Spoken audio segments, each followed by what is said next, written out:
So let's do this. Let's take a moment to talk to our correspondent in Izraa, that is about 95 kilometers south of the capital of Damascus in Syria.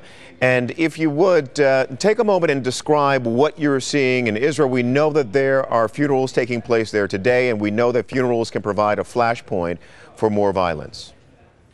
Yeah, I was traveling north to south on the main Damascus highway that runs from Damascus to Amman, and about 20 kilometers before the border, there's an overpass that connects Izraa to the town of Dada.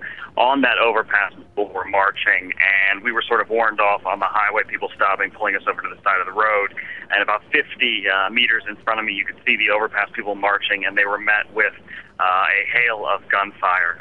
Many people certainly wounded directly in front of us, cars being turned around, and I can tell you it was an incredibly chaotic scene, and it seems as though pretty much everyone down here in the southern part of the country is now carrying weapons. Unclear who was firing at who. That's part of the confusion that we've seen in the past few weeks, but clearly a very violent incident now being carried out here in the south of the country. So it's interesting to try to figure this out because, as you mentioned just a moment ago, it gets to be pretty confusing. Any way to know at this point, from what you were able to witness yourself or from reports you're getting from folks on the scene, as to whether or not this was a confrontation where members of the group were firing on security forces, vice versa?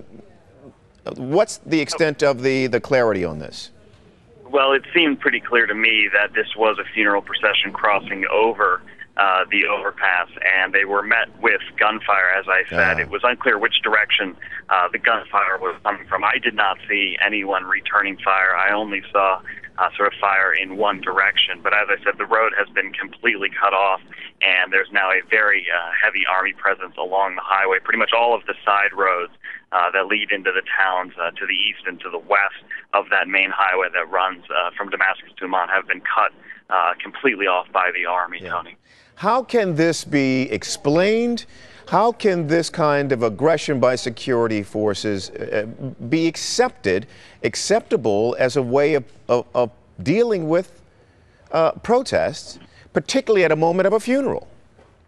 Well, I think it's pretty clear now that the government feels that the eyes of the world are elsewhere, and that this is the best way to deal with what they're calling an armed insurrection, to just violently put it down. We saw this yesterday, and clearly we're seeing this again today. The government was clearly anticipating funerals like this, and anticipating that violence could break out at these funerals. People are obviously very angry, clearly because they've had family members who have been killed.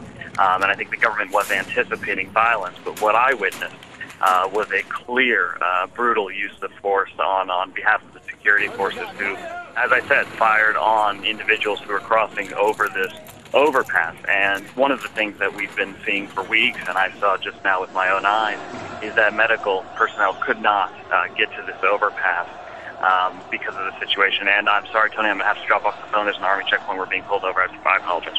All right. Be safe. Our correspondent in Izraa, about 95 kilometers south of the capital, Damascus.